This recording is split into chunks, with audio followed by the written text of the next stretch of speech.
बात यह है कि अभी 4 दिन 5 दिन पहले हमारे पास नोटिस आया और उसमें नोटिस में मुख्य रूप से कहा कि 15 दिन में हाउस टैक्स, पानी टैक्स, सीवर टैक्स एक साथ सबमिट करके और उसमें हालांकि मेरे लिए उसमें लोग टिक लगाए थे कि हाउस टैक्स माफ़ किया गया। बाकी और मठों को जो नोटिस गया है उसमें किसी का कटा नहीं था, सबका हाउस टैक्स भी शामिल था।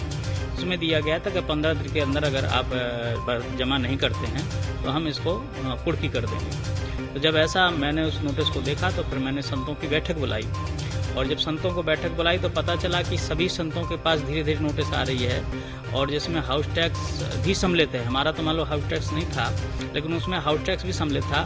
एक जगह तो ऐसी होगी कि बीडीए ने एक महात्मा ने भीख मांग करके थोड़ा सा 2-4 बच्चों को रहने के लिए व्यवस्था बनाई छात्रों के लिए और उसको तोड़ने का 2 बार नोटिस कर दिया ढलवरिया में।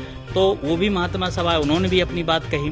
तो जब ये सब चीज़ हो गई तो उतने 60-70 महंत आए और सबने अपनी नाराज़गी जताई। तो फिर हमने बयान दिया कि भाई इस प्रकार से अगर इस सरकार में जब होगा और सरकार रही, हालांकि टैक्स लोग नोटिस दे के चले जाते थे, नोटिस ऐसा नहीं रहता था, सीधा बोले महाराज जी इतना हो गया इसको जमा करवाने की कोशिश करिए, लेकिन कभी कोई आया गया नहीं।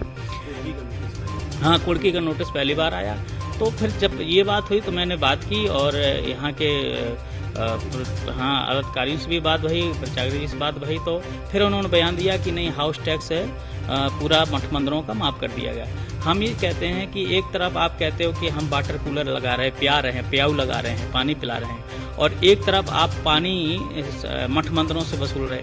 आज की डेट में भी मठ कितने ऐसे हैं जहाँ पर आय का कोई साधन नहीं है। ये पातालपुरी मठ की ही ले लो, आप कहीं भी घूम करके देख लो, एक कोई दुकान नहीं, कोई आय का साधन नहीं। हम लोग बाहर जाते हैं, कथा करते हैं, भीख मांगते हैं, चाहे जैसे लेकर के 50-60 बच्चों का जो निःशुल्क उनका पालन पोषण, पढ़ाई लिखाई, भोजन पानी करते हैं। आए गए अतिथि लोग यहाँ पर आते जाते हैं, जो साधु संत महात्मा हैं, उनका सेवा सत्कार होता है। और इसके बाद भी फिर वहाँ से आप पानी का, सीवर का और ये हाउस का टैक्स ले रहे हो।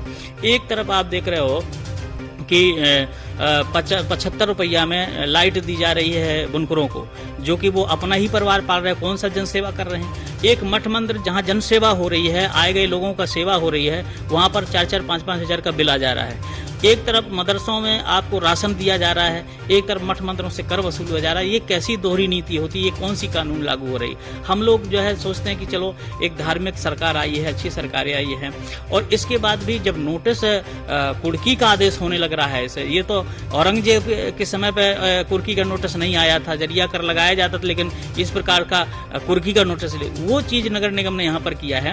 तब हम संतों को ये हुआ तो हमने पूरे भारतवर्ष के साधु संतों को चिट्ठी लिखने का काम किया, राम चिट्ठी के नाम रामपाती के नाम से सभी महंतों को जाएगा। और उसमें हमने कहा कि भाई इस प्रकार से अगर हम बिखरे रहेंगे, एकजुट नहीं होंगे, इसका विरोध नहीं करेंगे तो इस प्रकार से कर बढ़ाती जाएगी।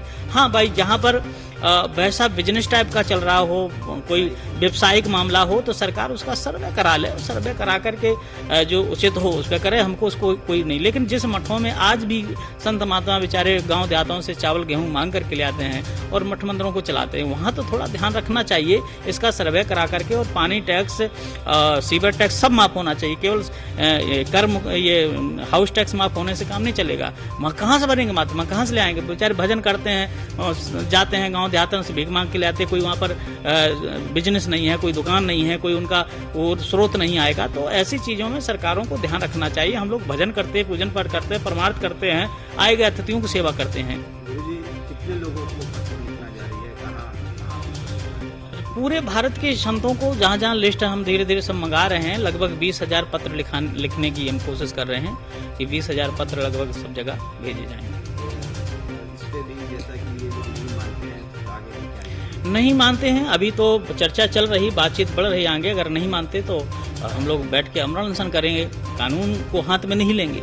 लेकिन हम ऐसे करके क्या करेंगे? कोई हम बैंक की डकैती तो डालेंगे भी नहीं, चोरी से बदमाशी करेंगे नहीं, लिया करके हम डकैती करके तुमको भर देंगे, आमरण अनशन करेंगे, आत्महत्या करेंगे। ये औरंगजेब की आपने बात की तो उसके जरिया करते भी कहीं ज्यादा ये बिल्कुल है ही है एक तरह से। तभी तो मैं कह रहा हूँ कि जरिया कर लगाया जाए जिस प्रकार से ये नगर निगम की स्थिति पर जो आ गया है। ठीक है, आप आकर के देख लो, सर्वे करवा लो, कहाँ से कैसे क्या हो रहा। बहुत ऐसे मठ हमारे से भी गए गुजरे मठ हैं जिनके पास 1 रुपए की आमदनी नहीं, उन महात्माओं के पास बेचारे फिर भी जा करके अपना मांग जांच करके आश्रम चला रहे हैं, आएगा की सेवा कर रहे हैं, संतों की सेवा कर रहे हैं, विद्यार्थियों की सेवा कर रहे हैं, अतिथियों की सेवा कर रहे हैं। हम लोग अभी आपने देखा होगा कोरोना काल में हमारे यहाँ 3 महीना लगातार हम 4000-5000 पैकेट रोज खुद बनाते थे खड़े होकर के और सेवा करते थे। जब भी कुछ ऐसी आपदा आती है हम लोग जनता पब्लिक के लिए खड़े हो जाते हैं लड़ने के लिए, और उनको भोजन पानी से लेकर के हर व्यवस्था के लिए खड़े होते हैं जितनी अपनी क्षमता होती है। तो ऐसी जगह तो कम से कम मुक्त करना चाहिए।